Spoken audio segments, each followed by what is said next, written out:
Let's go. Let's see what we can get done. All right. Live show. Welcome in on this. What is today? Tuesday? Today, Tuesday? Tuesday. Welcome in to the Bureau on this Tuesday. I'm Matt. The Bureau, the aforementioned Bureau, that would be the Mississippi Farm Bureau Insurance Studio. Mississippi Farm Bureau Insurance. Go! The home team. They are your home team at Farm Bureau Insurance all across the great state of Mississippi. Hometown heroes at your local Farm Bureau Insurance agents. I'm Matt. Beaver is here. You are here. Thanks for being here. You can be a part of the show. So feel free to comment on the live stream if you're on Facebook, YouTube, or X, formerly Twitter. Drop a text over here on the Country Pleasing text line. Y'all like good food? You need to go down there where Country Pleasing sausage comes from. Because not only do they have umpteen different flavors of sausage, they're all good. They got a little bit of everything else there at the butcher shop. You need to check them out at Country Meat Packers on Highway 49 in Florence. Anyway, the number to text, 885-3776. 601 number, 885-3776. Another good way to remember the text line is 885-ESPN. Now, you can also call me, and that way I and everybody else gets to hear your voice. I and everybody else gets tired of hearing my voice. So I want to hear your voice instead. So call the Divini Equipment phone line. Divini Equipment in Madison and in Jackson. Your Kubota dealer. They are the oldest Kubota dealer in the U.S., in fact. So that means they've been doing it better, longer than anybody else right here at home at Divini. Number to call, 897-1059. Now, the first text I got on the Country Pleasing text line just now was from Patrick. He goes, smell that? Red dirt, green grass, grills, and college baseball. Now, he signed at Hale State. Now, you might be a college baseball fan of somebody else.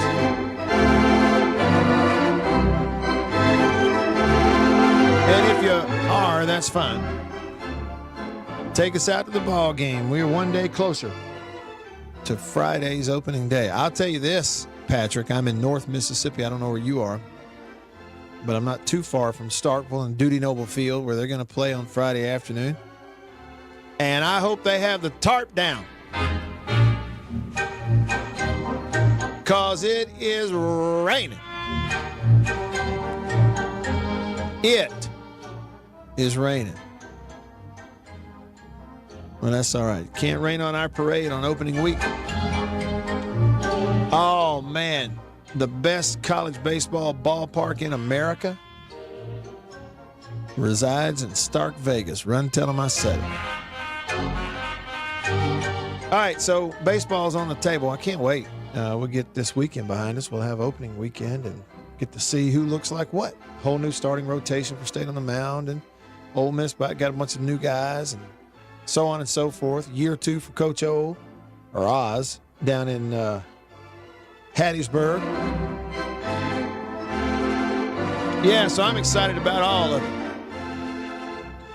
So that's on the table here today, too. How do you feel about it? Denzel texted the show. He goes, how great would this concept be of an SEC versus ACC baseball challenge? And who came up with this?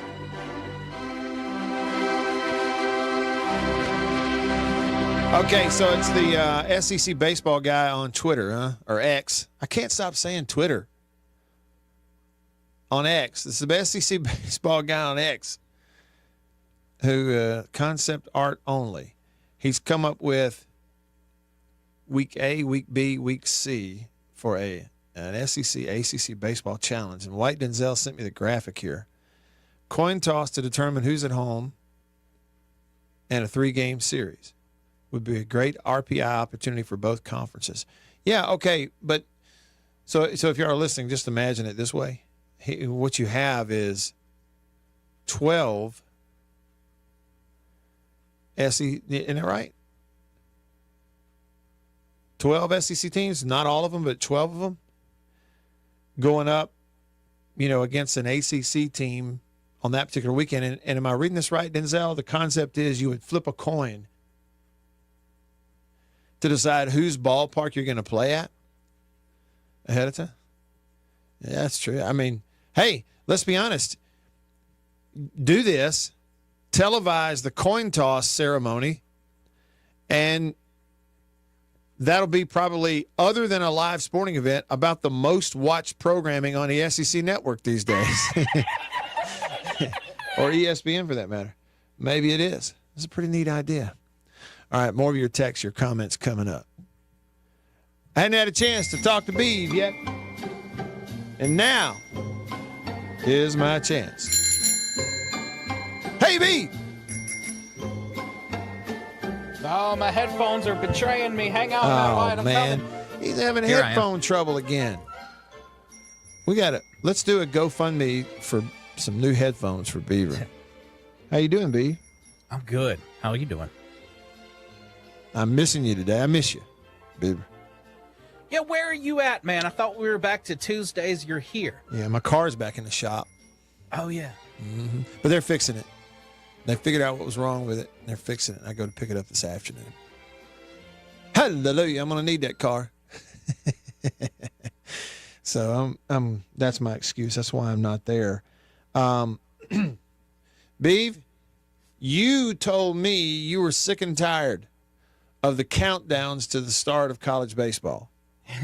And Nick don't care. He don't care, does he? Nick has already texted me 3 days, 3 hours, 55 minutes until Hunter Hines excavator demolition season. Okay, so we got a countdown in. But other than the reminder of the countdown every day, you look forward to college baseball? Nah. Not really? Not really. Okay. Although with these countdowns, they're kind of getting me. They're kind of getting me there. And because I'm thinking back to, I've still never been to Duty Noble. And 2 seasons ago, you and me spoke of going to a game. Yeah. Didn't do it, did we? And now question specifically for Nick, though. Nick, you keep giving me these countdowns. What's bigger? Mississippi State versus Manhattan opening day of the season, or the fact that Better Than Ezra on April 26th is going to play a 30th anniversary show where they play deluxe all the way through? What? Wait a minute. What is that? One song? No, their album deluxe. Oh. It's the one with Good. It's good living with you. Okay. So they're going to do the whole album. The entire album, front to back. So this is not going to be one of those concerts you show up at and you walk away disappointed because there's 1 or 2 songs they didn't do? Well, they'll throw some other hits in there, too, so there's still a chance they could miss something you want to hear. Yeah, you said hits like plural. How many hits did Better Than Ezra actually have, Beaver? Well, let's see. Good. That was the biggest Okay. ever in their history. Desperately Wanting. Okay. Second biggest, I'd say. And then, oh my God. Their third one that I got sick of so long ago was that song Juicy. And it got big because it was featured on one episode of Desperate Housewives. Okay. Beeve, are you saying that you're about to return the favor to Nick, and every day between now and April you're going to do a Better Than Ezra countdown? I hadn't thought of it, but now that you mention it. Sorry, Nick. Well, that'd be okay. Plug it into one of those internet countdown deals and put the start time, and it'll tell you how many days, how many hours, and how many minutes until the start of your event. I'd say it's fair game. Maybe I could do one to the Masters. Days, hours, minutes until I don't know when they start, what time of the morning, though. They start on round 1 of the Masters. And Masters Week actually starts before the actual tournament begins on Thursday. For me, the par 3 on Wednesday, even coverage of the practice rounds. I mean, it's kind of like the whole thing starts that early in the week. I don't know what I'd count it down to. Maybe the week. I don't know. Maybe you could do that. Anyway, okay, Beav, here's my theory. If I take you to a game at Duty Noble Field, and please excuse my voice, I'm just still having trouble with it. If I take you to a game at Duty Noble Field, I think it's going to change your perspective on really college baseball as a whole. That's what I think. Now, I know what you're thinking in your head right now. Is you're thinking, Matt, why even waste your breath? You said this 3 years ago, and you still haven't taken me to a game. Beaver, go ahead and say it. You just like, get out of my head. But the point remains, I think that if we get you there, you're going to go, you know what? Okay. All right, I get it. Because it's such a spectacle and such an event, even apart from the actual game itself. And I am not a person who is, all about the extracurricular outside of the game. And I go, I want to watch the game. I want to have a reason to watch the game. I want to go to the game. But it is true. I mean, the ability to walk 360 degrees around the stadium and never lose sight of the field the way they built it up this most recent time.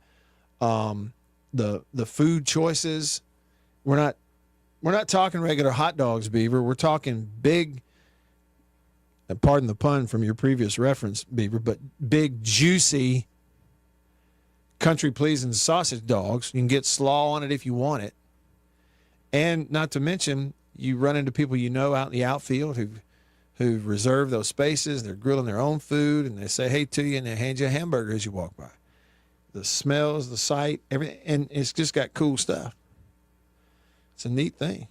I got to get you there. You're kind of in my head with something you just mentioned. You didn't even know it. Because, I don't, I obviously don't care so much about the actual baseball. Yeah. In as much as it's the experience more, because I hear all about Duty Noble and how awesome it is. Yeah. I would like A1, so just to see it all, just to take it all in. Yeah. And B2, now I want you to be warned that if we do go, I am going to treat this like, remember when Michael Scott said, explain it to me like I'm 5. I'm going to treat it like I'm 5. And like, it's going to be like the situation where you're my dad taking me to my first game. I'm going to want you to buy me a hat. Okay. And I was specifically going to mention a sausage dog because I'm very aware that they're there. Yes. And ice cream. I have very specifics I need for this. You need some of that muscadine ripple ice cream, don't you? That's another thing I've never had is that sweet, sweet Mississippi State ice cream I keep hearing about. Yes. Okay. All right. Well, that's a done deal then. It's going to happen. What, you need transportation? You want me to rent you a car, get you a driver? Anything else you need, Beef? Huh? If you could send an Uber, and not just an Uber, but please send an Uber X, the upgraded luxury vehicle. Gotcha. I think at this point, best just text me a list of your demands. Just text me the list, Beef. We'll get to work on it. We probably should get our listeners to fund it, right? I mean, that's the college sports way of doing things. Am I right, Beef? Really? Hey, y'all, we really want to make this happen and have a great experience. Send your money in. GoFundMe for everything. Yeah. Send Beaver to duty. That's what we're going to call it. And we're going to collect some money, and we're going to film the whole thing. Okay, and maybe we just make it available to anyone who donated. We'll make the video available to anyone. The full-length video is available for anyone who donated. And we're going to cover Beaver's first trip to duty. He gets there. He gets what food that he wants. Dad buys him a hat. I couldn't help Beaver but think about that scene, Judge Smales on Caddyshack, and they're making the turn, so they go up to the clubhouse. And what is the kid's name? I'm drawing a blank now. They had that funny name that it was his grandson or whatever. Judge Smales' grandson, who's a spoiled brat, grown kid. And he's walking up there, and I want a hot dog. No, I want a hot dog and a hamburger, whatever it was. And Smales turns around and goes, "You'll get nothing and like it." What was that kid's name on Caddyshack? Spalding. Ha! That's it. The kid's name in Caddyshack was Spalding. You'll get nothing and like it. Oh. All right, we'll get you the hat. Yeah, maybe we can get your picture taken with Bully. Oh, oh my goodness. I didn't even think about that. Mm-hmm. That's a good, excellent addition to the list. Yep. Maybe even, run into Coach Polk between innings if he's on the radio. Get a picture there with Coach Polk. We just need to have the full experience. All right, so it's on. We're going to do it. Beav, you want to go when it's cool or when it's warm? Warm, not hot. Okay. Warm's good. Warm's better for baseball. All right. Warm's good. Nick texted the show Country Pleasing text line. He said, "That's like choosing between my two children, Beav. Why was I not aware of this? And how did you leave it out In the Blood?" Talking about Better Than Ezra songs. So we got two. You hear that, folks? We got two Better Than Ezra fans here today. It's part of today's show. Hog Jowl text the show. "Great weekend for baseball at Baum Stadium. Check this out." Talking about Fayetteville, Arkansas for the Hogs. Friday night, the low is 26. Saturday, a high of 52, low of 26. Sunday, baseball in Fayetteville, a high of 29 and a low temp of 15 degrees. Come on. I mean, what are we doing there? Why do we start this so early? Jason out in Flagstaff, Arizona says, "I motion for an SEC Big 12 challenge to be played in Phoenix no later than April the 1st. Yeah, because after April 1st, it gets hot in Phoenix, Arizona. Will text the show. Says, I see what you mean. Regarding Beaver's trip to Duty Noble, instead of GoFundMeing it. That was hard to do. Will says, just get Beaver a raise and let him pay for it. Hashtag get Beav a raise. Hey, look who's here watching this show on Facebook. The bearded wonder himself. Former game warden. Now, number one fan. Number one fan. Number one in your heart. And number one in the left field lounge. What is it? The something tortilla out there? What is it? Chad Dacus, the bearded wonder. Sitting on a throne of baseball bats. Chad, look, I've heard from Chad one time in a year on this show. It's no wonder that it's on the live stream on Facebook of this radio show on a Tuesday of the opening week of college baseball. He's on Tuesday. He is tuned in to all the content he can find that might mention college baseball. That's how much he loves it. We love you too, Chad. That Hail State's just for you. Sing along, Chad.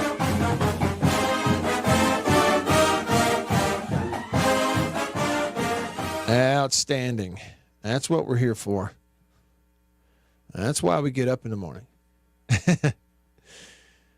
What's this? Hail State fan said, is there anything better than MSU cheese and ice cream? Well, I mean, anything. It's a big word, but it's really good. It's really, now together, no. But yeah, separately, in the right proportions, yep. It's real good. Bulldog West is offering to drive Beaver and me to the baseball game. He said, I'll drive us. I've got two boys up there. Keep our seats for us. Oh, okay. Well, Wes, I included myself. Maybe you just meant it to be you and Beaver. There you go, and I'll meet y'all there. Spalding. You'll get nothing like it. Dennis, formerly of Omaha, would like to personally thank Beaver. Now he's hungry, he said. Now he's hungry. White Denzel said if Beaver comes to the dude, he's going to have a spot out at his rig for you. We're going to feed you a ton of food. What kind of food? Denzel, give me some menu items that are common consumption items for you and the folks at your left field lounge rig or outfield rig at Duty Noble Field. Well, give me some common items that we might see at your place throughout the year at baseball. I want to run it by Beaver in the next segment and see what he thinks. All right, just getting started with y'all here on Tuesday in the Bureau, the Farm Bureau Insurance Studio. Farm Bureau Insurance. Go with the home team. Stick around.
I was born and raised in Greenville. I've always called Greenville home.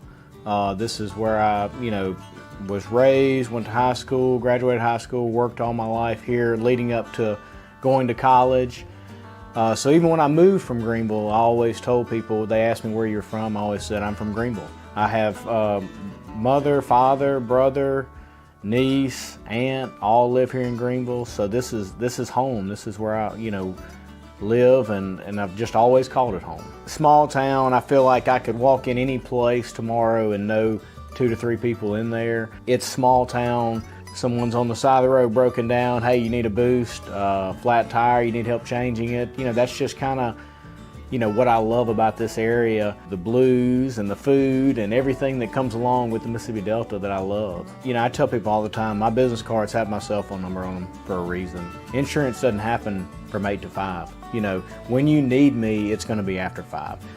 It hardly ever happens where you have a wreck, get pulled over, need an insurance card, wind blows, shingles off your roof. All these things happen, and it's typically after 5. And so the ability for someone to call me, get in contact with me, text me, ask me a question, and that's what it's about to me, is helping the people that we serve, is taking care of people, and them knowing that they can count on me whenever they need me. I am Brian Street with Farm Bureau Insurance in Washington County, and we are your home team. Y'all heard me talk about Murray West and murraywest.com. They made the hat that I'm wearing. Got the Natchez Trace logo on it. I've told you a little bit about what they are. Contract embroidery company here in Mississippi. Started back in 1996, family owned. They do a phenomenal job, and I got to go visit their place up in New Albany. Let me show you a little bit about it.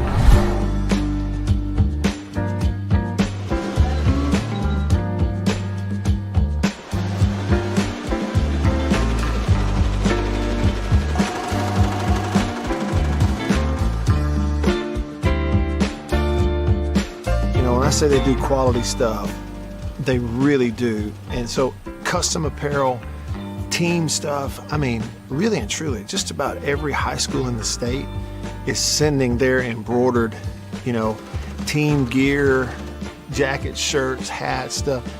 Baseball teams, football teams, they're sending it to the folks at Murray West in New Albany. You go to their website, murraywest.com. You go to the bottom, you can kind of see some of the Prairie Wildlife, Ole Miss Athletics, Gentile, others that they work with. Can't recommend them enough.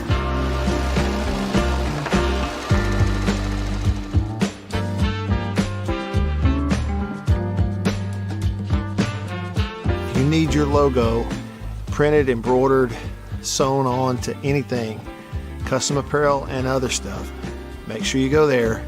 Murray West, you can find them online. Just listen to that! At The Zone 105.9 and coming to you worldwide at TheZone1059.com.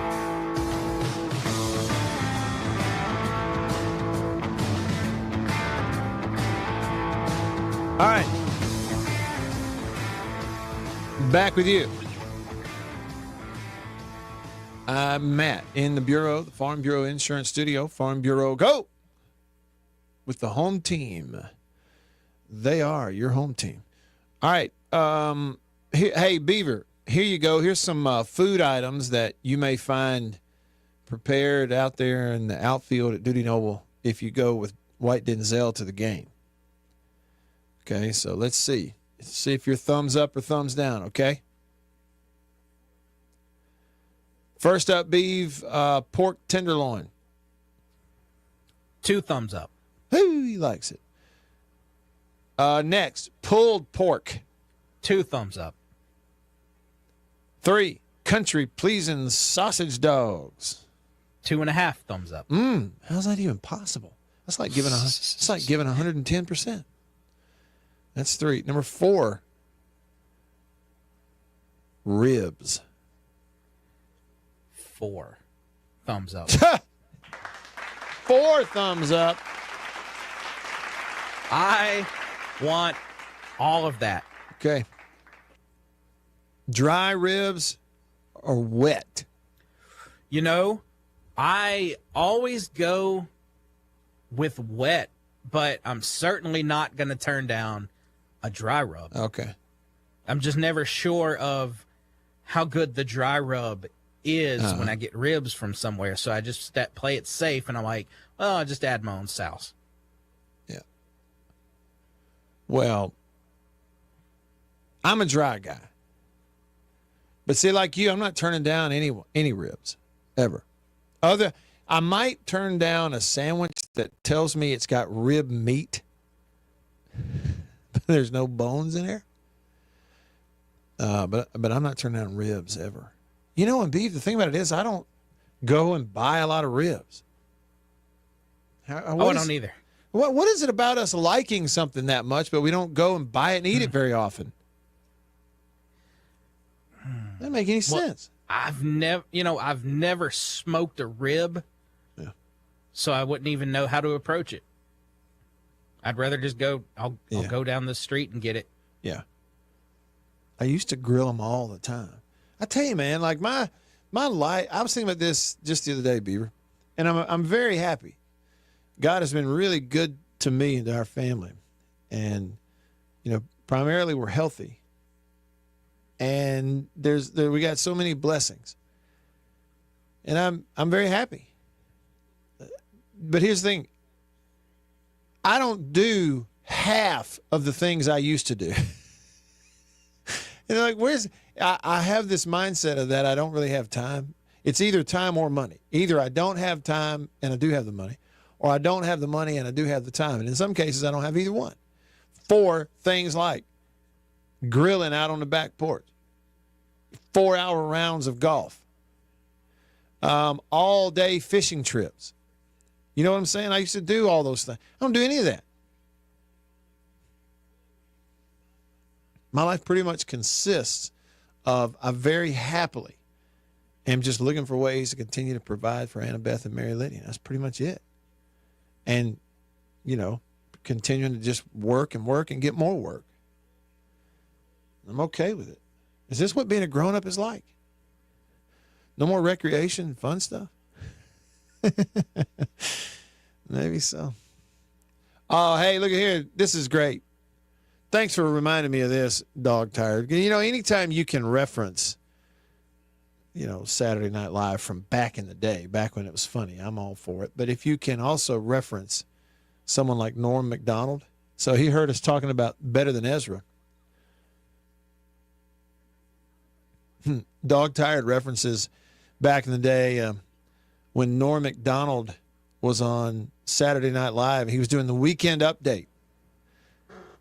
And Norm Macdonald said, best bands in America. Number 2, Ezra. And number 1, Better Than Ezra.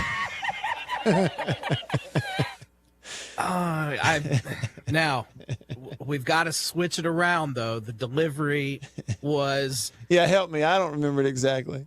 Number 1 on the alternative college charts this year, Better Than Ezra. Okay. Number 2, Ezra. Okay.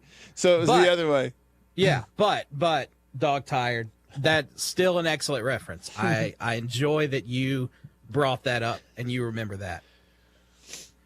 Norm Macdonald.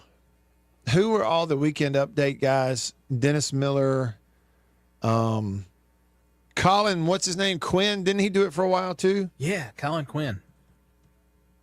Colin Quinn, then Tina Fey and Amy Poehler. Then it was Tina Fey and Seth Meyers. I did not remember Tina Fey hosting that. Wow. Yeah, both they did the 2-woman desk. Okay. All right. I mean, it's Norm Macdonald. He's number 1 on that list. Okay, so here they are. In the early days of this particular skit on Saturday Night Live, it was called, initially, they called it Weekend Update from 75 when the show launched into the 1981 season. The first 2 years, Chevy Chase hosted it. Then Jane Curtin did it 76 through 80. And then the last couple of seasons, somebody named Charles Rocket. Okay, they had a few seasons in here in the early 80s where they changed the name of it. The 81-82 season, it was SNL Newsbreak. 82 through 85, it was called Saturday Night News. You know, and there were other people involved. Hey, I bet you didn't remember this, Beef. The early 80s, when they changed the name of Weekend Update to SNL Newsbreak, one of the people that hosted it was Brian Doyle Murray, Bill Murray's brother. No, I don't remember that. See, I didn't either, and I saw the name, and I remember seeing like a quick video of it at some point. But like, yeah, really obscure, but he did. Bill Murray's brother was on it. Anyway, make a long story short, 10 years after the launch of Saturday Night Live, it launched in 75. In 85, they switched it back to Weekend Update. It's been there ever since, named Weekend Update. And so the hosts of Weekend Update were, in this order, Dennis Miller, 85 to 91, Kevin Nealon, 91 to 94. Beeve, very few people remember that Kevin Nealon hosted Weekend Update on SNL. Then Norm Macdonald after Kevin Nealon. Norm Macdonald from 94 to 97 before they fired him because he would not stop making jokes about OJ. Colin Quinn had to follow that up and did a pretty good job. You know, you think about he had to replace Norm Macdonald after he got fired. Colin Quinn from 98 to 2000. And then Jimmy Fallon and Tina Fey from 2000 to 04. See, Beaver, it lists Tina Fey in here, but it never lists her as hosting it solo. It has Jimmy Fallon and Tina Fey from 2000 to 04, and then it's got Tina Fey and Amy Poehler from 04 to 06, like you said. Poehler and Horatio Sands did it for a couple of years. Amy Poehler and Seth Meyers hosted it together for a couple of years. And then Seth Meyers, a long stretch solo from 08 to 13. Cecily Strong, someone named Cecily Strong popped in there. Colin Jost. And they say, you know, now Colin Jost and what's his name? Michael, is it Chi or she? Che. Che? Okay, Michael Che. See, I wouldn't know because I stopped watching it. But if I, me, and so I'm biased because I'm older, making a list, all-time Weekend Update hosts, it would be Norm Macdonald 1, probably Kevin Nealon 2, Dennis Miller 3, Colin Quinn 4, and then maybe, Tina Fey in the top 5. That's probably what I would do. I didn't even remember Tina Fey did it until you reminded me, but I got her in the top 5. Anyway, there's my list. Did anybody ask me for my list of top 5 Weekend Update hosts? Because if you didn't, well, you got it. You just got my list. All right. Back over to the text line, Country Pleasing text line. Somebody has a raffle idea. The Dude with Matt and B includes tickets to the game, food in Left Field Lounge, a tour of the lofts, dinner in town. Proceeds to your favorite charity. Beav, that's a long day of hosting right there. How you feel about all that? Oh, I mean, much like the GoFundMe, I can't in good conscience say you should start me a GoFundMe. I also couldn't be a guy to think that I am someone. Hey, you better raffle off this for charity to be a part of this with me. Yeah, get your donations in. Spend the day with me. If it became a thing, I would absolutely do it. Okay, well, that's good. My problem is I'm an introvert in real life. Me too, and that would be very unfun for someone. That's what I'm saying. Even if they could force us to spend that much time,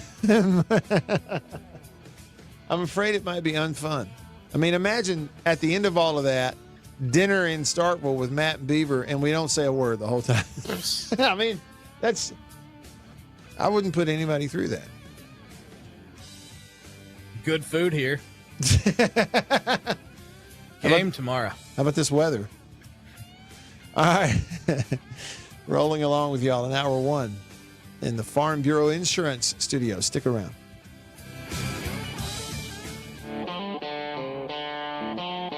I'm Eddie Holcomb with Washington County Farm Bureau Insurance. I'm Scott Rainwater with Farm Bureau Insurance here in Washington County. I'm Blake Policini with Washington County Farm Bureau. I'm Brian Street with Farm Bureau Insurance in Washington County, and we are your home team. I think you know what time it is. It's time to eat. Country pleasing, jalapeno and cheddar, green onion.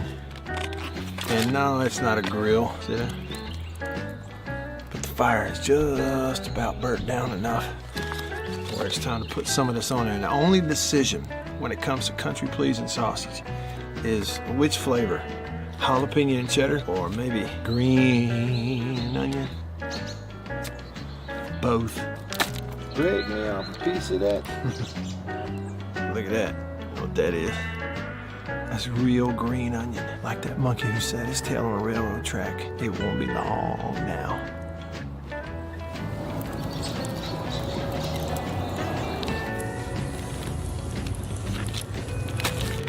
Country Pleasing sausage, these flavors, and many, many others.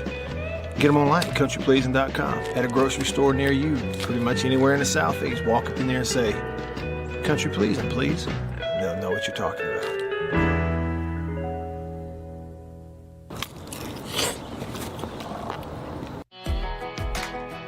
Grew up on a family farm out past Leland, just born and raised here in the Mississippi Delta. Never really thought about moving out. It's where it's where my roots are. Our family's a big sports family. It was 4 boys and 1 girl, and all 4 of us boys went and played ball at Delta Community College. My dad, he's always been honestly a role model of mine. He's farmed his whole life. We attend St. James Catholic Church in Leland, where we went to church my whole life, and then now continuing my family, me and my wife and my 3 kids. Being a Christian is everything for me and my family. Being born and raised here in this area, there's just something about this area. I mean, when you pull into it, you don't see a whole lot, but being born and raised here and the farm families and just the people that grew up here. The people that you see here, you see in the grocery store, you go to church with, small town community, you're gonna run into people that you know. It puts a smile on your face knowing that you know the people in your area, in your community. Get to know them as friends and now bring them in to my office here and creating that relationship, extending it on, getting them as insureds, as customers of mine, who I call friend. I'm Blake Policini with Washington County Farm Bureau, and we are the home team.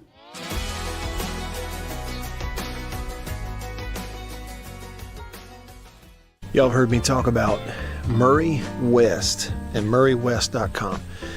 They made the hat that I'm wearing. Got the Natchez Trace logo on it. I've told you a little bit about what they are. Contract embroidery company here in Mississippi. Started back in 1996, family owned. They do a phenomenal job, and I got to go visit their place up in New Albany. Let me show you a little bit about it.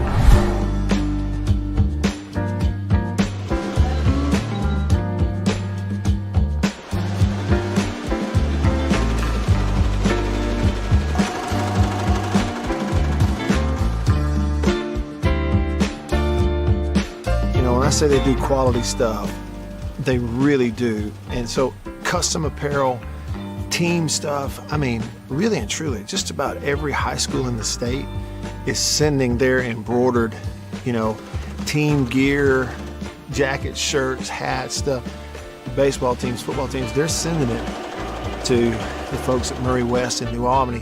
You go to their website, murraywest.com, you go to the bottom, you can kind of see. You're going to hear about them all and get to talk about it with Matt Wyatt right here, right now on the Zone 105.9 and worldwide at thezone1059.com.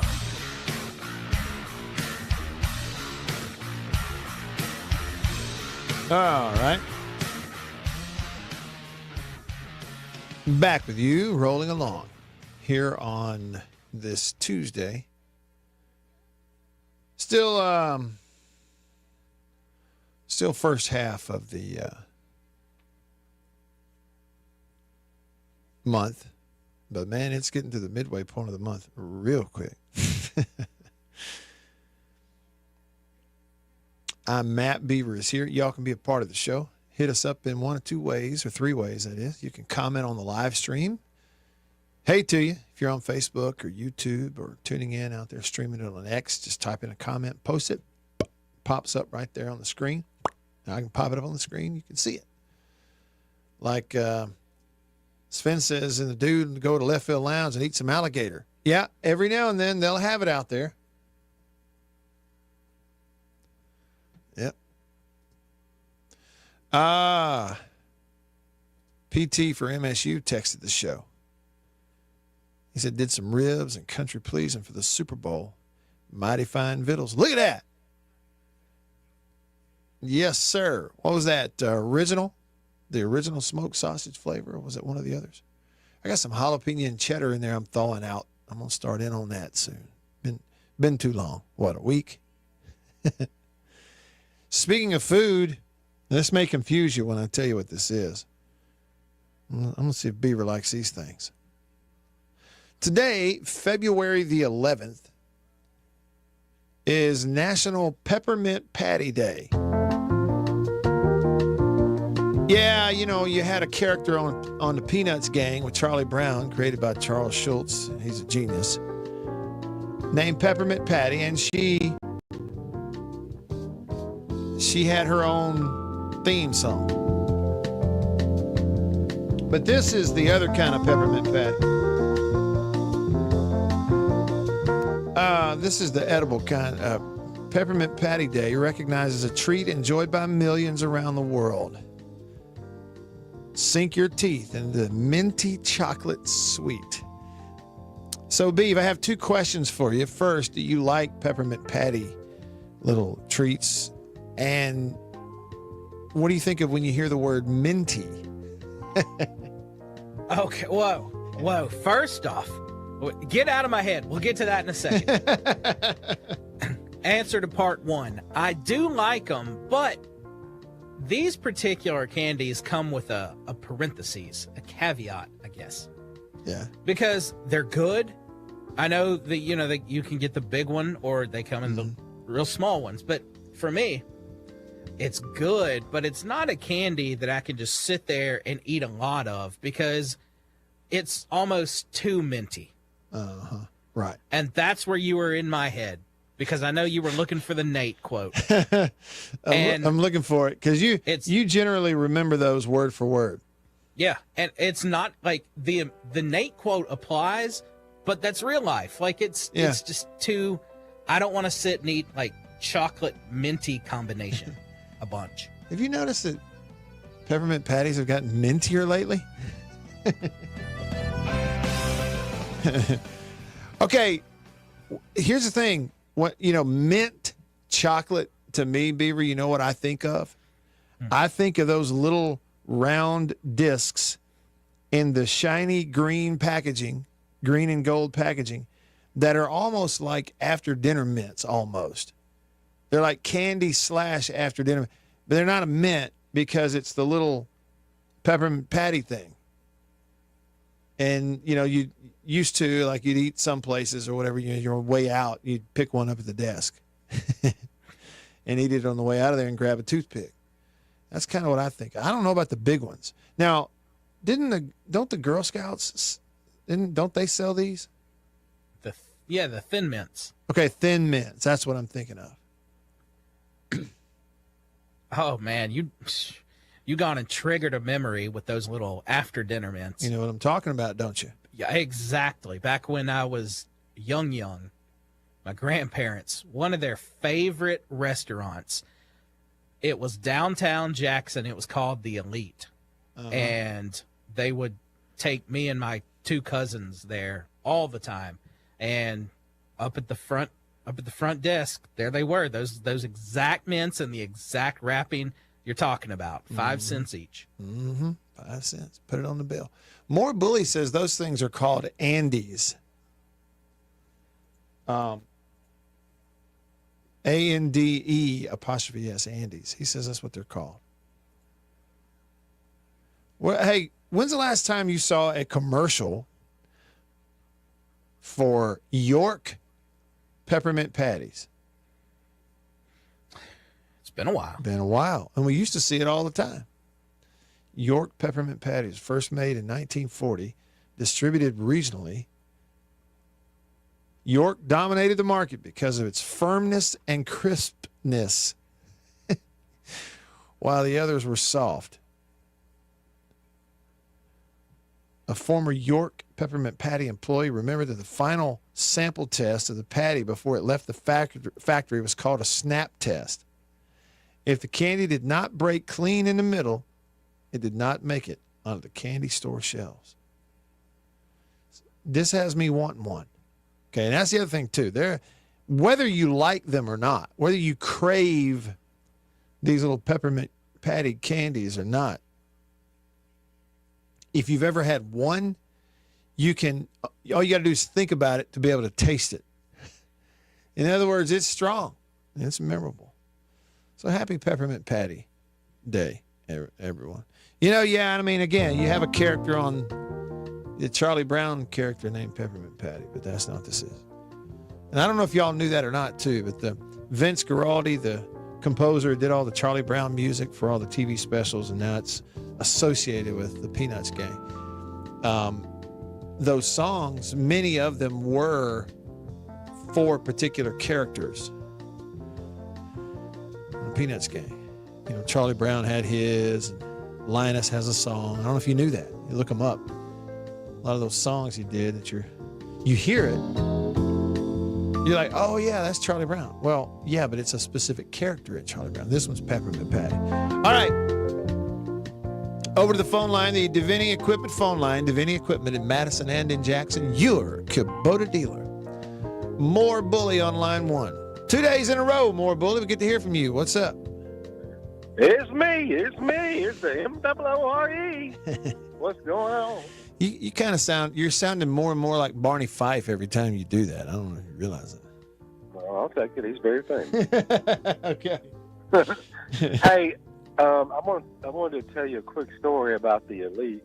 I'm ready. Beaver mentioned it. Really great restaurant in Jackson. Such a staple it was. And I consider myself a pretty big foodie, and I only eat at local establishments pretty much. Yeah. And so my wife is from Kentucky, and I introduced her to a lot of restaurants around town, of course, and we found our favorites. I'm like, okay, I'm finally going to take you to the Elite. Because she'd always wanted to go, and I'm like, I'm going to take you. Okay. So we got downtown. We parked right at the front door because they had these really, really good yeast rolls, man. They were, oh my gosh. Okay. Can't even describe them. And so we pull up, and there's a guy walking out of the Elite restaurant. He has his back to us, and I get out. I'm like, hey, excuse me. He said, we're closed. I'm like, huh? This is at lunchtime. I'm like, yeah. He said, we're closed. I said, well, what time do y'all open back up? He said, we permanently closed. Today was our last day. Oh, man. You barely missed it. Yep. I didn't get to take her to the Elite. So I still don't know if she forgives me for that. Well, so I try to stay away from downtown Jet with her in the vehicle. Yeah. Hey, but those little things. Story. But those little things were called Andes. Now, were they round, or are you talking about the little rectangular ones? Yeah, the little rectangle. Well, and I know what you're talking about there. Yeah. Chocolate with green filling. Yeah. Mm-hmm. They're tiny. Yep. They're tiny, but they're good. The chocolate was really, really good. Yep. And I mean, they're still around. Hey, and I like those things. Okay, I like them. Yeah. But I never, ever crave anything mint chocolate. And I have never in my existence ever gone up to the ice cream counter and with different flavors available, have I ever chosen mint chocolate. It's just not something I want. I think that's pretty much communism that they have that. I mean, available. It does make you think. If you've got flavors like chocolate and vanilla and swirl and strawberry cheesecake ice, right? Yeah. And all these different cookies and cream. You've got cookie dough ice cream. You got all these flavors available, and you're choosing mint chocolate. Like, who's choosing it? Not me. Not me. I will not have your wrong opinions. Both y'all. I wondered when he was going to step in. Yep. I don't, Beaver, it's just not right. Please do not. No. I take pictures of food a lot and put it up. Yeah. So please do not take a picture of your mint chocolate chip ice cream, okay? All right. Appreciate the phone call. Y'all have a good rest of the day. You too, man. Thank you. See you. Have some mint chocolate ice cream for us, especially for Beaver. All right. Hour 2 coming up. Do you know what the Tim Tebow Act is? Well, you might want to know. It's coming to a state near you. Stick around. Hour 2 coming up.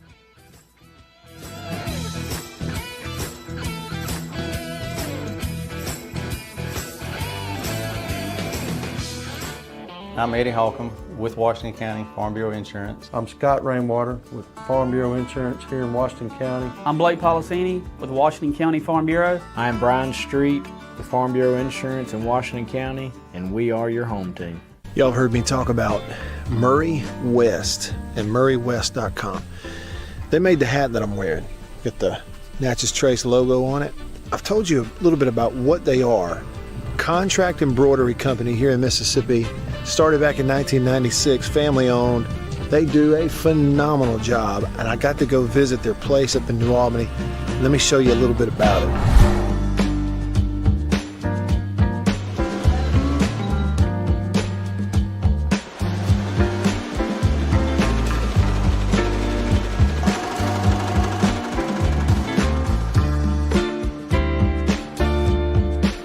When I say they do quality stuff, they really do. And so custom apparel, team stuff, I mean, really and truly, just about every high school in the state is sending their embroidered, team gear, jackets, shirts, hats, stuff. Baseball teams, football teams, they're sending it to the folks at Murray West in New Albany. You go to their website, MurrayWest.com, you go to the bottom, you can kind of see some of the Prairie Wildlife, Ole Miss Athletics, Gentile, others that they work with. Can't recommend them enough.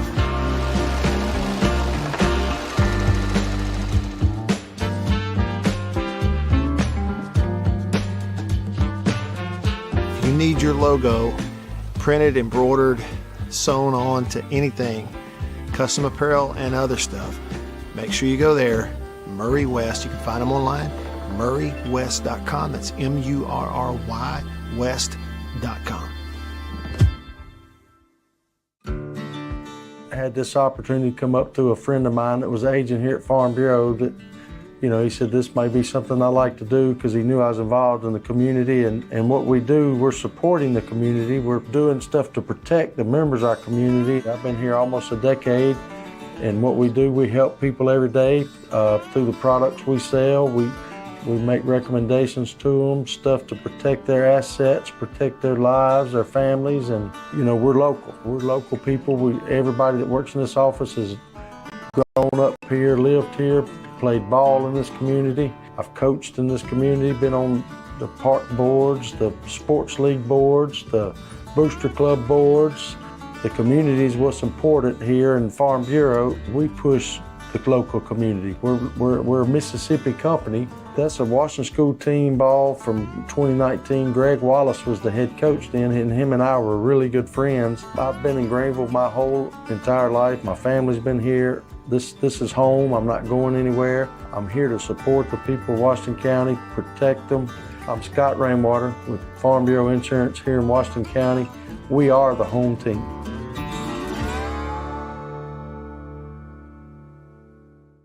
I think you know what time it is. It's time to eat.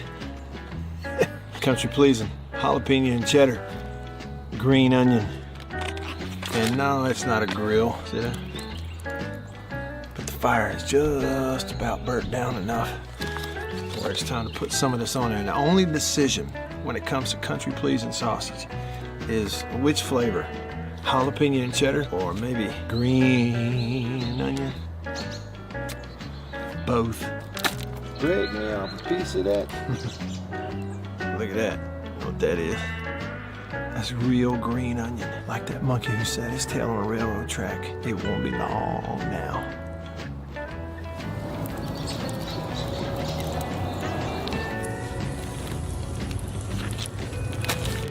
Country pleasing sausage, these flavors, and many, many others. Get them online at countrypleasing.com. At a grocery store near you, pretty much anywhere in the Southeast. Walk up in there and say, "Country pleasing, please." They'll know what you're talking about.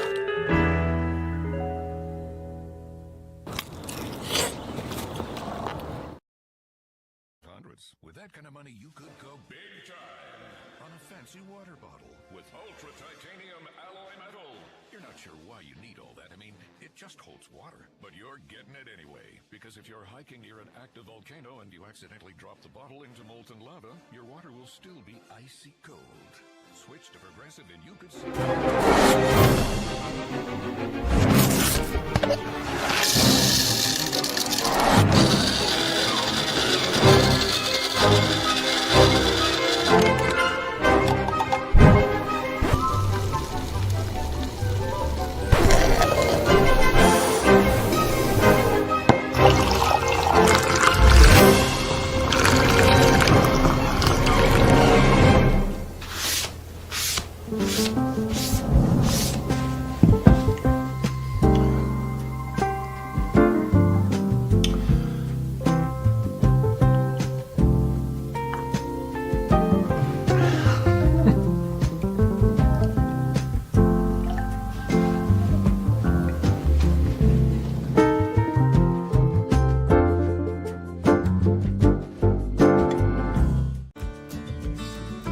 I was born and raised in Greenville. I've always called Greenville home.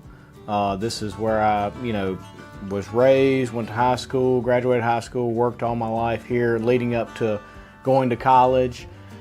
So even when I moved from Greenville. Live at the Zone 105.9 and worldwide. Now, here we go. At the Zone1059.com.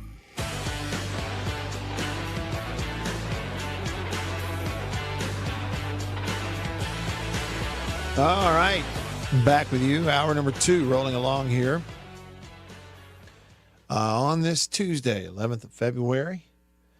Getting on in here, rainy day. I know it is in North Mississippi, maybe across the whole state. I know it's a rainy day, but maybe we get a lot of this rain out of the way before the weekend, huh? Maybe. I think we're supposed to get some over the weekend, maybe on Saturday, but we should get some baseball in. And again, I know a lot of folks are going to get rain and thunderstorms tomorrow too, so there's a good bit of that coming through here. It's just welcome to February in Mississippi. Rain, sun come out, get cold, rain again, and then we all dry out in April. That's kind of how that works. Welcome in. Yeah, if you're just tuning in, you can be a part of the show. Comment on the live stream, text me, call me. The Country Pleasing text line, Country Pleasing Sausage, a favorite at tailgates in and around Mississippi.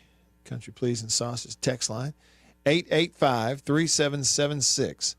That's a 601 number, 885-3776. Another way to remember it is 885-ESPN. You can also call me on the Davini Equipment phone line, that number, 897-1059, 897-1059. Basketball tonight in and around the SEC. State's going to host Florida. Auburn's going to travel to Vandy. Tennessee and Kentucky. So you're looking for some sports to watch, you got it tonight in the basketball variety. And there's some good ball games. Like I say, okay, Auburn, they're still ranked number one for whatever that's worth. They're coming off the loss to Florida. That was at Auburn this weekend. Big win for the Gators. And so Auburn hits the road after the loss. It's their first SEC loss. And they go to Vandy. And they're, big favorites there. Meanwhile, Florida, who jumped up into the top three, is red hot coming off the win at Auburn and now on the road tonight at Mississippi State. 6 o'clock tip on ESPN2 if you want to watch it. And, of course, here and other stations around the state, you can listen to the radio call with Neil Price, the voice of the Bulldogs, and that's what I would prefer and suggest to you. Sync it up with your TV. Okay, also at 6 on ESPN, you're going to get Tennessee at Kentucky. And then there are two games tonight at 8, one on ESPN, one on SEC Network. The one on ESPN will be second-ranked Alabama at Texas. Who'd Texas beat? They beat somebody, didn't they? And then Georgia, coming off the loss to Mississippi State, they lost by 1 at home. They hit the road and go to Texas A&M tonight at 8 o'clock, who's ranked in the top 10. A&M's been really good in men's basketball here recent years, and again this year, but they're not as much on the radar of anybody. I don't know why that is. We just don't talk about them, know that much about them. Ole Miss is going to play tomorrow night, and they're in real good shape. Managed to escape, played poorly at LSU, but you get a win anyway and sneak out of there with a win. So they improved to 7-4 on the year with that. And tomorrow night, Ole Miss will be at South Carolina. And South Carolina is still looking for their first SEC win of the year. 0-10 in the league at Carolina and 10-13 overall. So Ole Miss gets to go there. And it's one of those where, like, if you're Ole Miss, I know it's a road game. All road games are tough in the league, but it's kind of like the one at LSU. You don't get a ton of credit for winning it, really.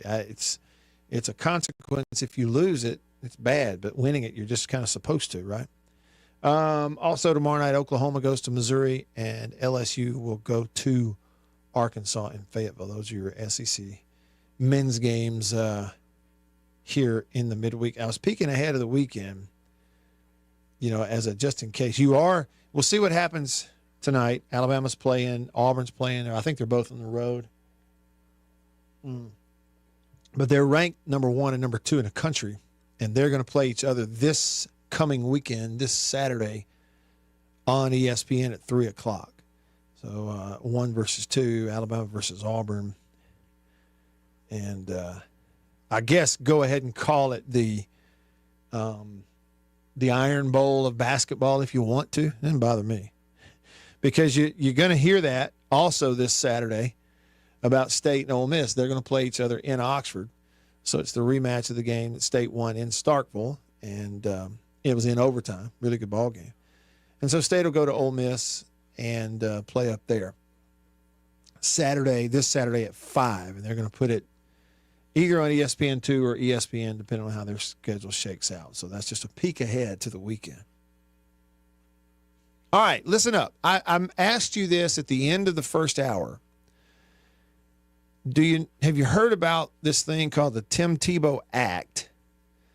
Do you know what it is and what it's about? And I think we touched on it maybe a week or two ago. We'd heard that it was coming up and here in Mississippi as a topic. And then there was a story somebody wrote late January about it over at the Magnolia Tribune, and they framed it, this way, as all these states around Mississippi, 33 states across the nation, every neighboring state around Mississippi has changed their public school laws and policies in recent years to allow homeschoolers to participate in extracurricular stuff like sports and cheerleading and all that.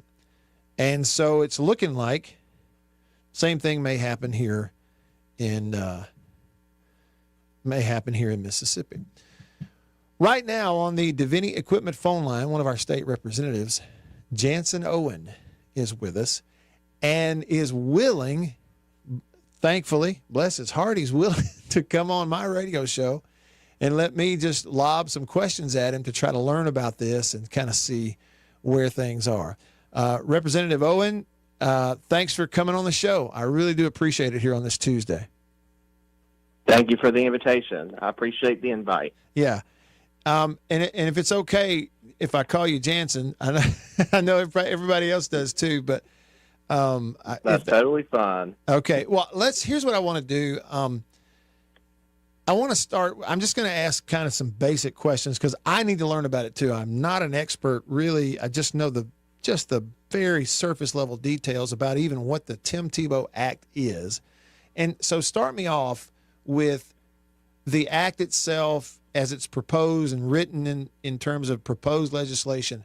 Where is it right now, in our legislature? Like what has passed and where it hasn't? Where is it right now? So the bill, I actually carried the bill this morning right before lunch, and it passed off the floor. I believe it was passed with close to 75 votes, if I remember correctly. So once it lays over for a day, it'll be sent to the Senate tomorrow to be considered on that end of the building. Okay. So it's going to the Senate tomorrow, you say? Yes, sir. Okay. This is, I guess, almost a hypothetical, but I wonder how everybody feels about it going to the Senate, whether it'll pass through there or not. Well, I think there's some positives coming out of it. I mean, I believe some members on that end of the building have introduced similar legislation. Okay. And I think the momentum is kind of on the side of giving these parents more choice in education. So I suspect that it would at least get the consideration that it deserves. Now, of course, politics is politics. Yeah. And I can't ever tell you what the Senate is going to do with a bill, Yeah, sure. Right. Anything can happen.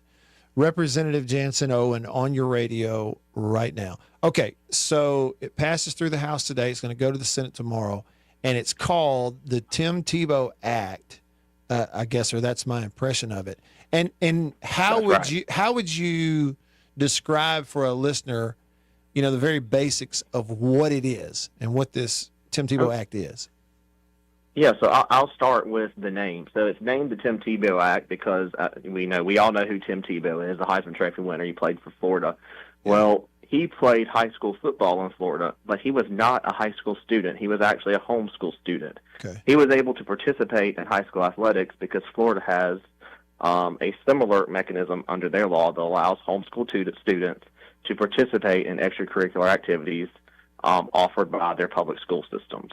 Okay. So that's what this bill would do. If you're a homeschool student, it would allow you to participate in extracurricular programs in the district that you and your parents reside. Okay. So we're not precluding these homeschool students from being able to play football or cheer or basketball or baseball. Okay. That's the general gist of the legislation. And, this may be a really dumb question too, but I'm just thinking when you say like extracurricular activities at public schools, I mean also band, debate, all those kinds of things, I guess. That's correct. Okay, so it's all under that deal. All right, so what, you know, it's kind of obvious what the positive ramifications are for the student, the homeschool student. I see what those, what do you think, and what are people who are supporting this, what do they say the positives are for the schools, the public schools themselves? Well, for the public schools, the positives are, of course, being able to have more children come into your extracurricular activities, engage with other students. It exposes students at your school to children who are educated in a different way, and it keeps the community together in a lot of ways. And you're not putting up these walls that you often see between public school kids and those kids who are educated in other means that their parents might choose. Yeah. So I think that's a positive in and of itself.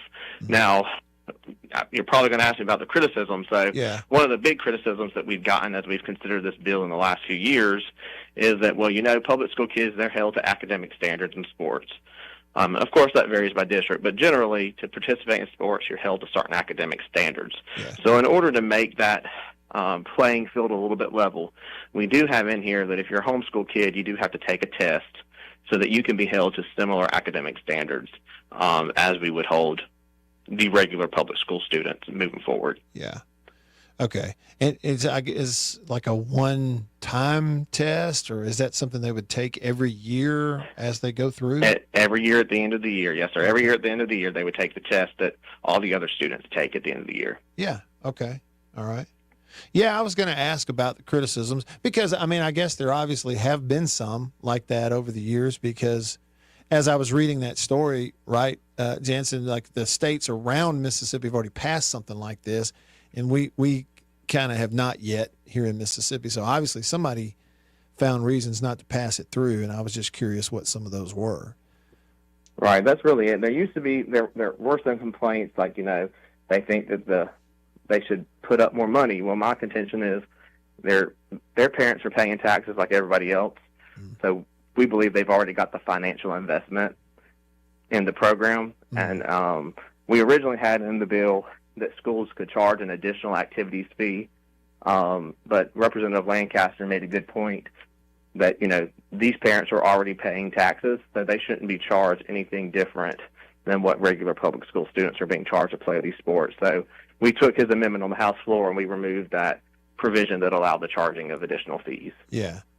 Did in Mississippi, did this idea and this bill and what it would allow, did the support for it sort of pick up steam when we came out of COVID? Because I read those numbers about how, you know, since then the public school numbers had been declining and more people were being homeschooled. I wonder if that sort of helped to pick up steam with this.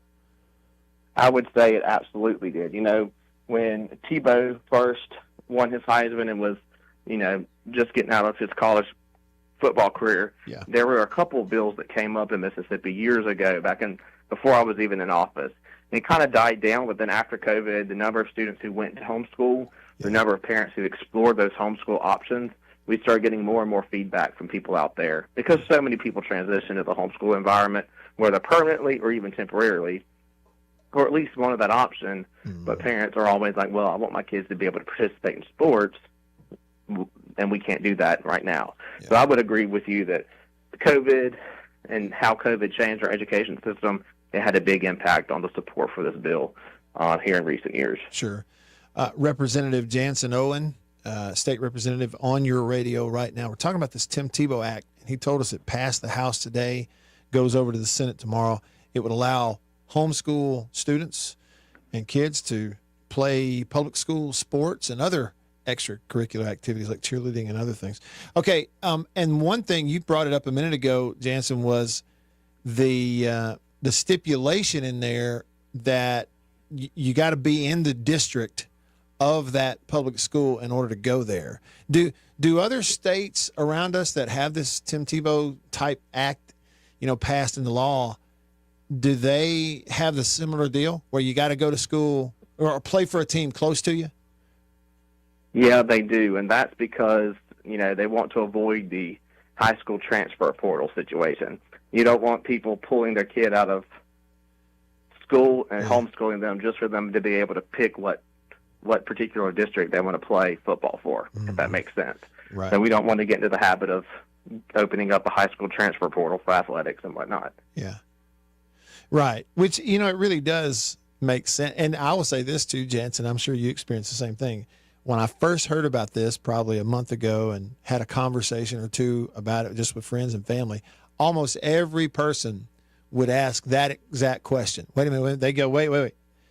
Do they have to stay close or can they just go anywhere? Because exactly, it's like, exactly, extracurricular activities at an MHSA school can be anything under the sun, rifle or archery, but we always think about that football player who, hey man, somebody up the road may want him, but this kind of covers that, makes it fair, is what you're saying. And that's actually come up a couple of times this session. We have another bill that opens up your ability to transfer between school districts. So we had to put specific language in that bill too, to avoid us being able to open up, kind of a transfer portal situation. There are parents who they live and die on how well their kid plays football, and that would probably be an issue if we didn't do something to avoid it. Yeah, sure. You touched on this a minute ago about the positives for, the schools themselves in something like this in Mississippi. What kind of feedback have y'all, as legislators, gotten from school administrators, coaches, and other things on the public school side of this? On the public school side, it's been honestly half and half. Okay. Some are opposed, some are supportive. It just varies by district and, the socioeconomic status of that district and whatnot. Yeah. It's really broad. Sure. Do you think, and again, here's a question that it's more open-ended with, I guess the potential to speculate on stuff, but I'm just curious your opinion. Does it really maybe open up the possibility that more and more people heavily consider homeschooling as opposed to what they have in the past?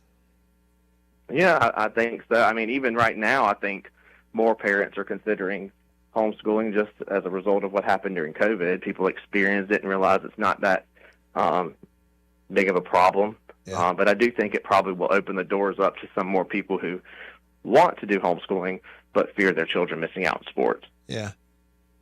Have you heard from Tim Tebow himself since it's named after him? I have not heard from Tim Tebow. I'd welcome a call. As would just about anybody who's ever even been, a sports fan or even on the edge of being a sports fan. It'd be cool to hear from Tebow. I think he's busy getting ready for a new baby right now, if I remember right. He has his hands full with that baby coming along. Now, you're a dad too, right? I am. I have two little boys. Mm-hmm. So you know all about it. We are staying in public school, however. Okay. Attaboy. Hey, and so that people listening to know, I don't know that I said this earlier, but you're in Pearl River and Lamar counties. Is that right? That's right. I represent Picayune, Carrier, Poplarville, and Lumberton in the House of Representatives. Uh-huh. Well, see, you got two boys, and if they become football players, I mean, Picayune, that's not a bad place to be. Picayune dominates, yeah. Poplarville does, too. We just won our first state championship in years in the 4A division. So. Well, and had been there with a chance to win it a few times ahead of that. Like they've been right there knocking on the door every year. I think that was our fifth appearance. Yeah, that was our fifth appearance. We finally won. So. Mm-hmm. Yeah, really cool. Well, congrats to the folks in Poplarville. Okay, Representative Owen, thank you for this, answering my basic questions, which those are really the only kind I can ever come up with anyway, are the basic ones, and I just appreciate your time. Thanks for giving us a heads up. I'm going to see, what happens tomorrow when it hits the Senate, and then we'll go from there. But thank you again. Good to talk to you. Well, I appreciate you. Thank you for having me on. Have a good one. You too. Have a good one. He's Representative Jansen Owen. He's in Pearl River and Lamar counties, and there's a little bit of info on it. Opens up the possibility of kids who are homeschooled in Mississippi to participate in extracurricular, why is that so hard to say? Extracurricular activities at MHSA schools, which can include football and basketball and baseball, things like that, and also Again, anything. Cheerleading, show choir, any of that stuff. So, everybody's kind of got a different perspective on it. Russ, he's listening to the show. He's on Facebook, listening to the live stream. He said, as a parent who has 2 that are currently homeschooling, I'm definitely interested in seeing if this passes and seeing I would think. So the numbers too, I don't have them in front of me. Let's see here. As to, exact numbers and maybe even the most recent numbers on homeschooling versus, the ups and downs and fluctuation of the numbers of public school students in Mississippi. But this is what was in that article at Magnolia Tribune back at the end of January. It said homeschooling spiked in Mississippi during the COVID pandemic, up a reported 40% to some 25,000 homeschooled students in the state. That shift occurred as the Mississippi Department of Education reported a steadily declining public school student population over the past 5 years. Public school enrollment has dropped nearly 30,000 or 6.3% from the 2019-20 school year until this past school year. So it dropped by 30,000. The numbers of homeschool students are going up overall. And this passes through, it probably affects that number. It's going to continue that trend. There'll be more who will homeschool. All right. Rolling along. Still got time left with you here in hour 2. Stick around. I'm Eddie Holcomb with Washington County Farm Bureau Insurance. I'm Scott Rainwater with Farm Bureau Insurance here in Washington County. I'm Blake Policini with Washington County Farm Bureau. I'm Brian Street with Farm Bureau Insurance in Washington County, and we are your home team. Y'all have heard me talk about Murray West and MurrayWest.com. They made the hat that I'm wearing. Got the Natchez Trace logo on it. I've told you a little bit about what they are. Contract embroidery company here in Mississippi. Started back in 1996, family owned. They do a phenomenal job, and I got to go visit their place up in New Albany. Let me show you a little bit about it.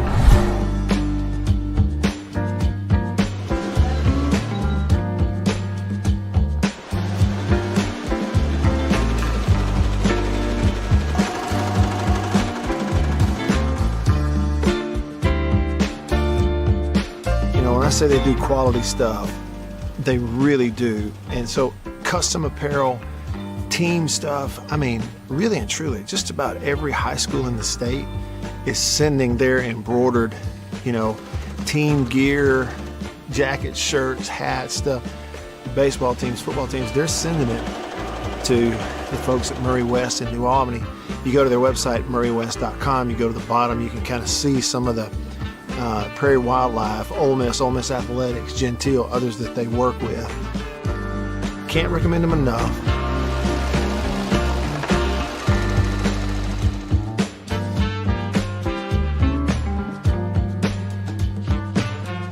If you need your logo printed, embroidered, sewn on to anything, custom apparel and other stuff, make sure you go there. Murray West, you can find them online.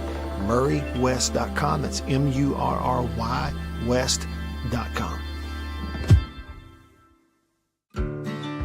I had this opportunity come up through a friend of mine that was an agent here at Farm Bureau that, he said this may be something I like to do because he knew I was involved in the community. And what we do, we're supporting the community. We're doing stuff to protect the members of our community. I've been here almost a decade.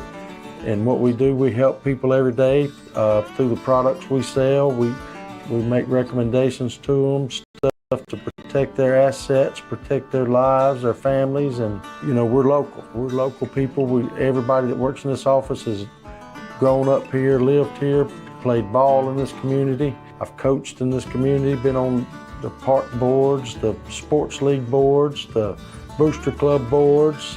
The community is what's important here in Farm Bureau. We push the local community. We're a Mississippi company. That's a Washington School team ball from 2019. Greg Wallace was the head coach then, and him and I were really good friends. I've been in Greenville my whole entire life. My family's been here. This is home. I'm not going anywhere. I'm here to support the people of Washington County, protect them. I'm Scott Rainwater with Farm Bureau Insurance here in Washington County. We are the home team.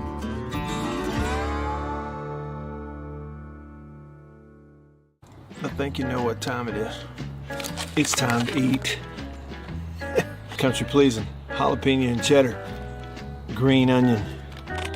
And no, it's not a grill, see that? But the fire is just about burnt down enough where it's time to put some of this on there. And the only decision when it comes to country pleasing sausage is which flavor, jalapeno and cheddar or maybe green onion. Both. Break me off a piece of that. Look at that. You know what that is? That's real green onion. Like that monkey who set his tail on a railroad track. It won't be long now. Zone 1059 and worldwide at thezone1059.com.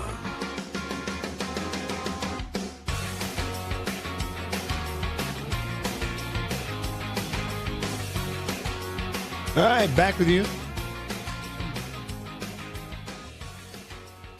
What do you think? What do you think about that? Homeschool students being able to participate in public school sports and things like that. I think it all lines up. You know, you got states around you that have passed those laws recently. It's been going on. Of course, Florida had it all those years ago, and that's why they called it the Tim Tebow Act, because he was a homeschool kid too, playing public high school football, and obviously very good. What do you think? Advantages, disadvantages, all that. It passed the House today, and it goes to the Senate tomorrow. QB1 texted the show, country pleasing text line. He says, homeschool students are paying the same taxes as the public school students. No reason they shouldn't be able to play. He says they need to pass this, then move on to the more important matter of school choice. Which, you know, QB1, I'm not a political person, and that's sounds like a cop-out, and maybe in some ways it kind of is. It's just when I say that I haven't studied every jot and tittle of every bill and every proposal and everything, but as a citizen and certainly as a parent, you know, it's probably people like me have got to learn it, see what's being proposed and what are the good and what are the bad. You know, and generally, it's one of those things where under the umbrella of just basic freedom and liberties, you think, okay, choice is good. But also at the same time, I hear something like in the Tim Tebow Act, I hear, okay, it's homeschool kids playing public school sports, but they can't just go anywhere. Like, you know, if you live in Clinton, and you're a homeschool kid and you want to play public school football, you got to go play at Clinton. You can't hop in the car and go be a Brandon Bulldog. You know what I'm saying? So that, to me, that makes sense. So I don't know. You know, you don't want to be wishy-washy. I don't want to be a fence straddler, but you just want to take it all in and see what does make the most sense. Gator Nation texted the show. He said, Matt, I passed you the torch and you gave it away. He says, you better take it back. I love Mahomes, but tell Swift to stay away. Hey, look, Gator Nation, Beaver and I, we were talking about that yesterday, how, you know, there's so many people that are sick and tired of the Chiefs and were happy that they were getting blown out by the Eagles, but a lot of that is brought on because of the whole Travis Kelce, Taylor Swift deal. Really. I mean, a lot of that's brought on by that. Chiefs will be back. A guy like Mahomes is just, you're not gonna keep him out of the mix. As long as he's healthy and playing, he's that good. You know, and it doesn't matter who it is, Mahomes or anybody else, you have a long way to go before you can have any sort of debate comparing them to Brady. Okay? It's almost at this point, until you got more trophies in the trophy case and that kind of thing, it's almost a disrespect to Brady to try to compare anybody to him. Okay? But they'll be back. Mahomes is that good. Last time they got blown out in a Super Bowl by Brady. Last time they got blown out in a Super Bowl, they won the next two. They'll be back. J-Rock texts the show. He says, hey, Matt, I'm curious. Do college athletes have to take a minimum number of classes and maintain a certain grade point average in this pay-for-play era? Thanks. What a great question. See, J-Rock, I'm going to be real with you. I don't know the answer to it. I can only tell you that I know in the old system, yes, we had minimum GPA in order to be eligible, and then there was a next level of, a GPA threshold that you had to keep yourself at in order to not be put in a mandatory study hall schedule where you were like in there going through study hall every night with somebody watching to make sure you were in there studying. So, all of that. But now I don't know. I really don't know. It's a great question. We need to talk to, I tell you what I'm going to do, J-Rock. Between now and tomorrow, I'm going to think, is there anybody, academic advisor, somebody at the schools now that would talk to me? There's some people that won't talk to you if you use the term pay for play, which is kind of a problem for me. You have to say NIL, right? But I can find out the answers. And I'm curious, is it the same? Academically, you still have minimum GPAs. You still have certain thresholds you've got to hit and maintain in order to be eligible as an athlete at these schools. That's a great question. J-Rock, I'm going to tell you a true story. I don't know whether I ought to tell you which teammate of mine did this. Yeah, I'll keep his name to myself. I mean, it's been so long ago, like who cares, right? And this guy who did this is out and running a business, and he's very successful. He's a great guy. And he's got a family and everything, so he probably didn't care. If it was me, I'd tell you. I just don't want to, it doesn't matter who it is. But speaking of the study hall thing, we were freshmen. It was our first year in school. So this would have been the fall of 95, the class that I came into school with. So that kind of narrows it down who it could be, right? But that first fall semester, when most of us were redshirting, not all of us, the great players in our class, like Reggie Kelly, he didn't redshirt.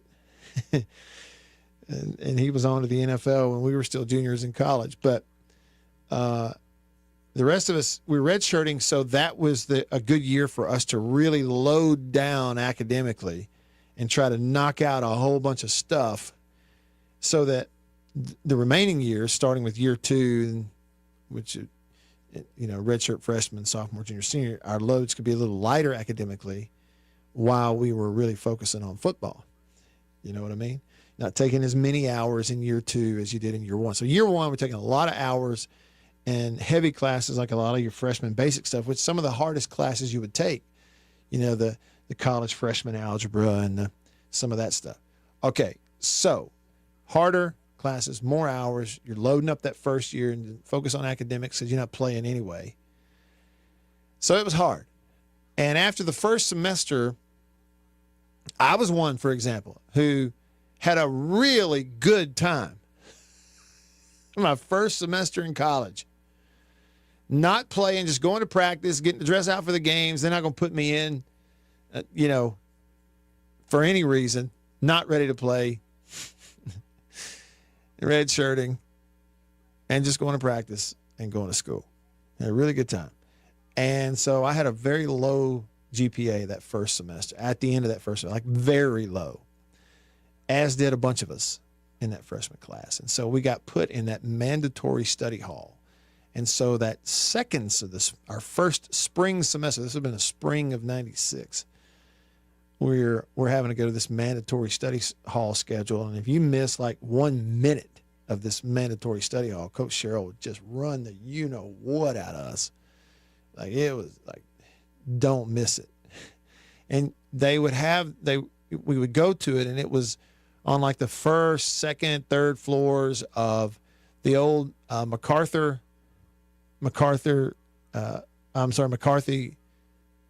Yeah, no, MacArthur, right by the stadium. You know, the old athletics dorm, the old football dorm. And at that time, it was not a football dorm anymore. And so you'd have these rooms, and you'd have someone monitoring the hall. Okay, so you'd check in.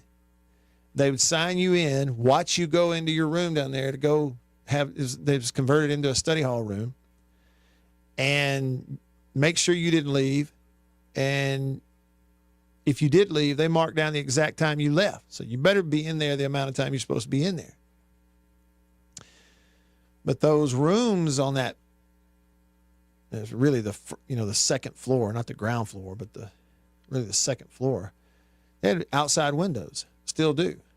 And some of those rooms that had windows, they were on the north side of the building. If you could open that window in your study hall room, if you got the right room, it was right on top of those huge air conditioners, those huge AC units, that 2 or 3 of them that sit right beside the building on the north side of MacArthur Hall. And my teammate was notorious for, he had a schedule that allowed him to get there early enough to pick the room he wanted. And he'd sign into study hall, shut the door, wait a little bit, open the outside window, jump out onto the top of that air conditioning unit, jump down on the ground and leave. I ain't joking. Go to the Union, get some food, hang out, walk back to MacArthur, sneak around to the north side of the building, climb up the AC unit, climb back in the window, grab your books, walk down the hall, and sign out of study hall. I never did it. I didn't think there was enough to gain to risk the consequences. But my buddy didn't weigh the consequences. True story. All right. A little bit of time left with you here, hour 2, when we come back in the Bureau, the Mississippi Farm Bureau Insurance Studio. Stick around.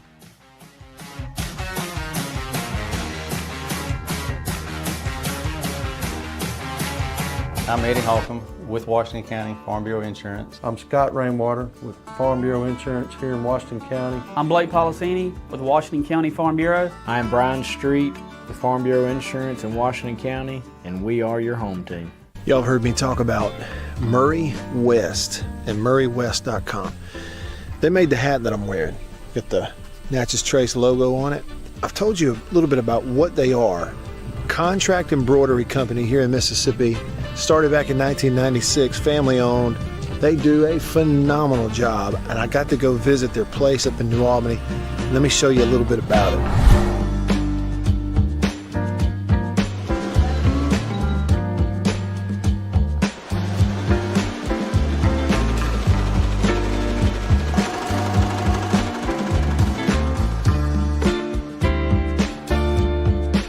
When I say they do quality stuff, they really do. And so custom apparel, team stuff, I mean, really and truly, just about every high school in the state is sending their embroidered, team gear, jackets, shirts, hats, stuff. Baseball teams, football teams, they're sending it to the folks at Murray West in New Albany. You go to their website, MurrayWest.com, you go to the bottom, you can kind of see some of the Prairie Wildlife, Ole Miss Athletics, Gentile, others that they work with. Can't recommend them enough.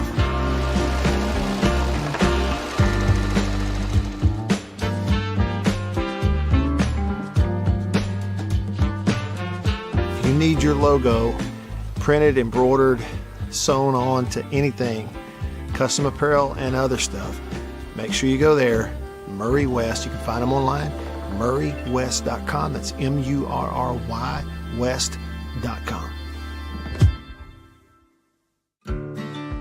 I had this opportunity come up through a friend of mine that was an agent here at Farm Bureau that, he said this may be something I like to do because he knew I was involved in the community. And what we do, we're supporting the community. We're doing stuff to protect the members of our community. I've been here almost a decade.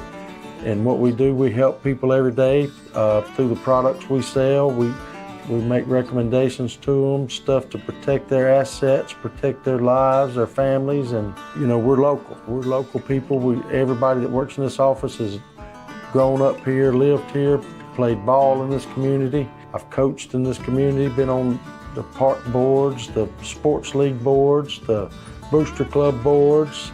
The community is what's important here in Farm Bureau. We push the local community. We're a Mississippi company. That's a Washington School team ball from 2019. Greg Wallace was the head coach then, and him and I were really good friends. I've been in Greenville my whole entire life. My family's been here. This is home. I'm not going anywhere. I'm here to support the people of Washington County, protect them. I'm Scott Rainwater with Farm Bureau Insurance here in Washington County. We are the home team.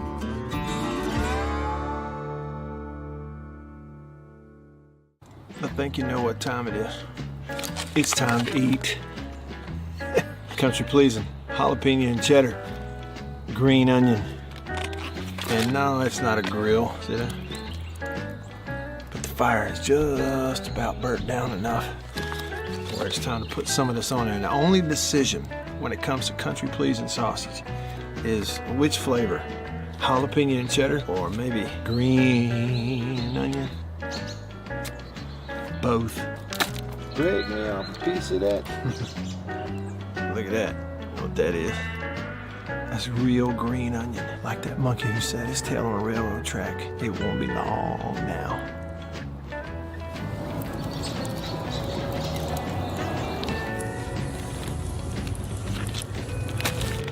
Country pleasing sausage, these flavors, and many, many others. Get them online at countrypleasing.com, at a grocery store near you, pretty much anywhere in the Southeast. Walk up in there and say, .com.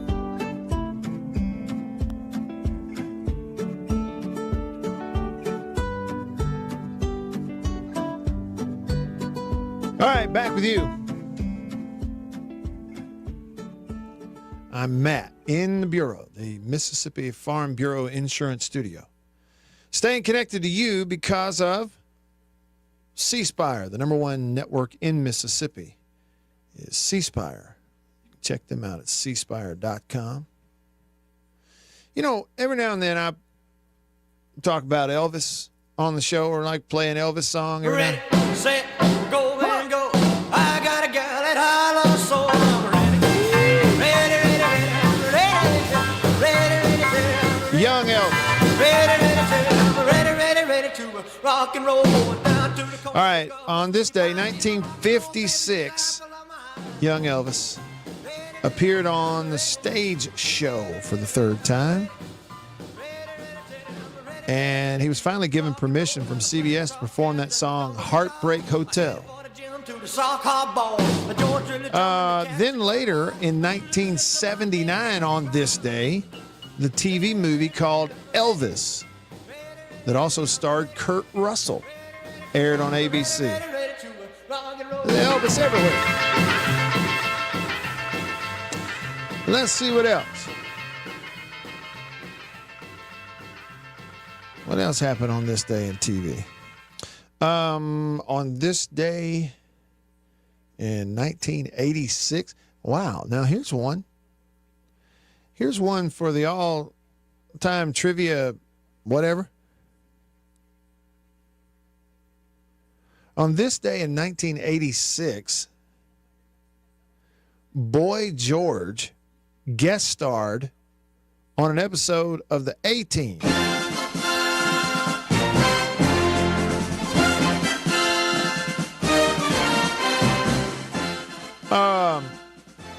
What?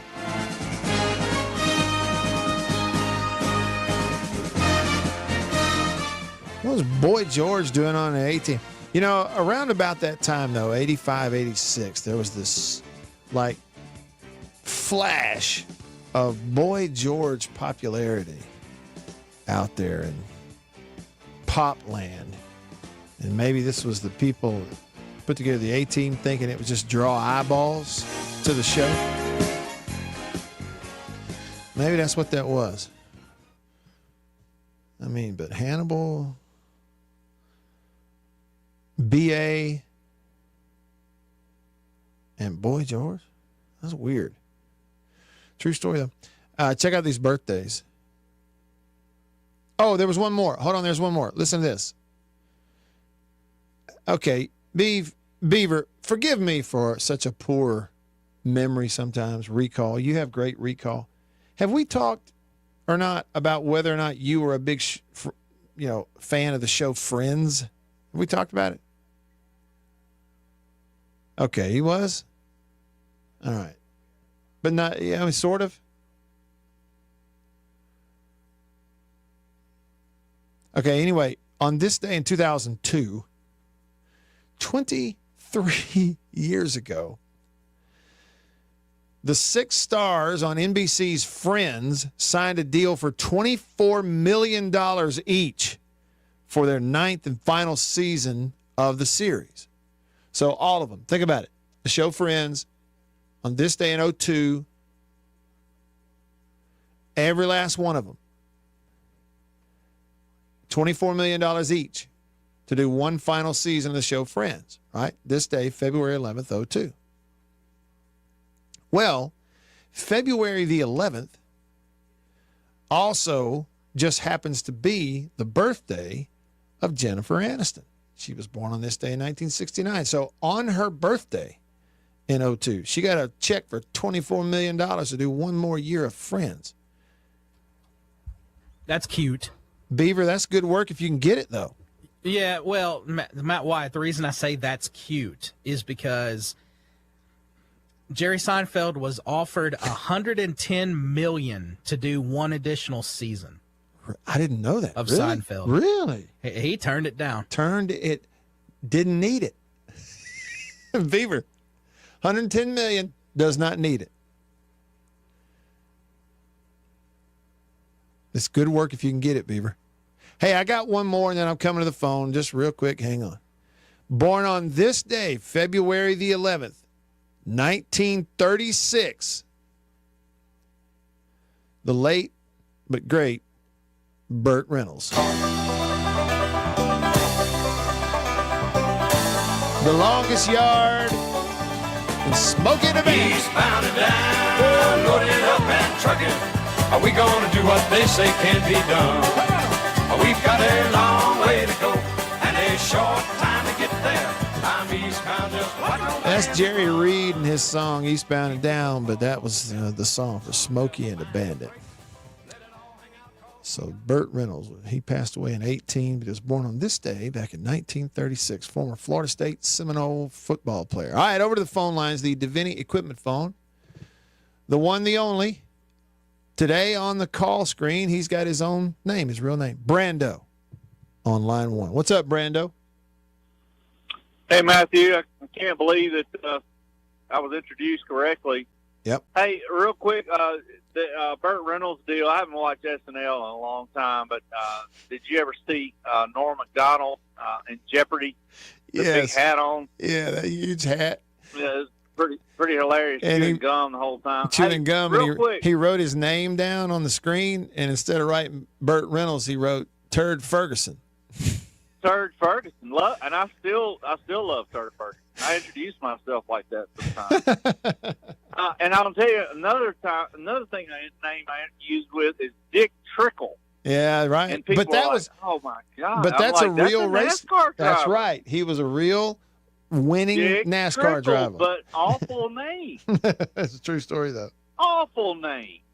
Anyway, hey, real quick, you're good at taking pictures. Beeve has proposed this to me. I'm kind of not wanting to do it, but as long as you would do it, he wants to do me and him in a Step Brothers pose.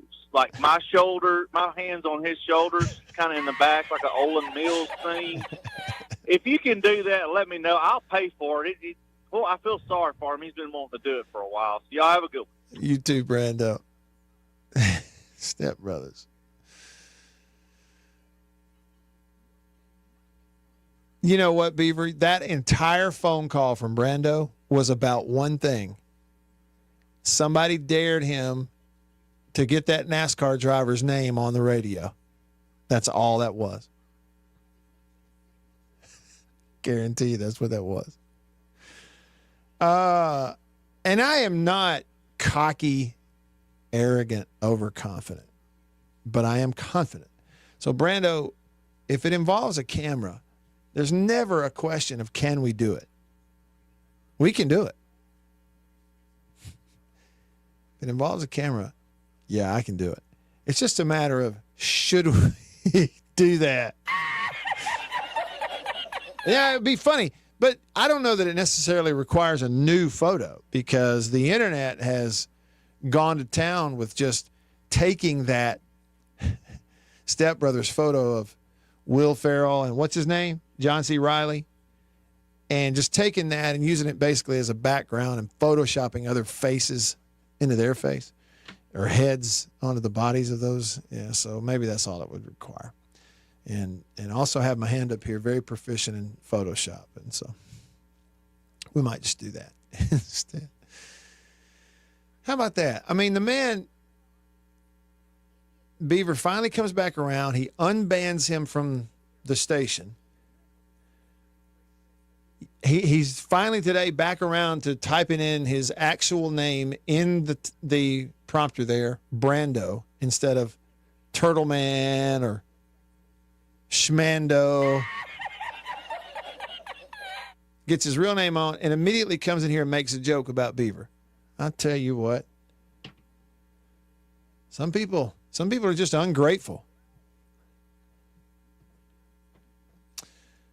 Miko texts the show. He says, Matt, my accelerator in my truck automatically went pedal to the metal when you played Eastbound and Down.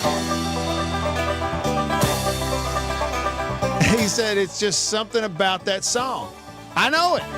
Eastbound and down, loaded up and trucking. Are we going to do what they say can't be done? We've got a long way to go. Yeah. You know, you think about a movie like that with Burt Reynolds, Jerry Reed, Sally Field. I mean, Jackie Gleason. And there's beer in Texarkana, and we'll bring it back no matter what it takes. Didn't get much better than that. Eastbound and down, loaded up and trucking. Good stuff. Miko, just be careful. If you go pedal to the metal, just be careful. Don't go all the way to the metal. Okay? You know, Matt White, What, let me B? step in and just say that I think on this day, at least for the next week, Miko can do whatever he wants to, because I don't know if you knew this, but Miko is a massive Eagles fan. Oh, okay. Boy, he is feeling it, isn't he? Hey, Beaver, don't let him fool us that song is what's making him want to drive fast. Yeah. He's wanting to fly, Eagles fly, up and down the highway. Congrats to your Eagles, Miko, and congrats to you. All right, for Beaver, I'm Matt. All of us here on the show. Same time tomorrow, same place. See you then in the Farm Bureau Insurance Studio. Farm Bureau Insurance. Go with the home team. See you then.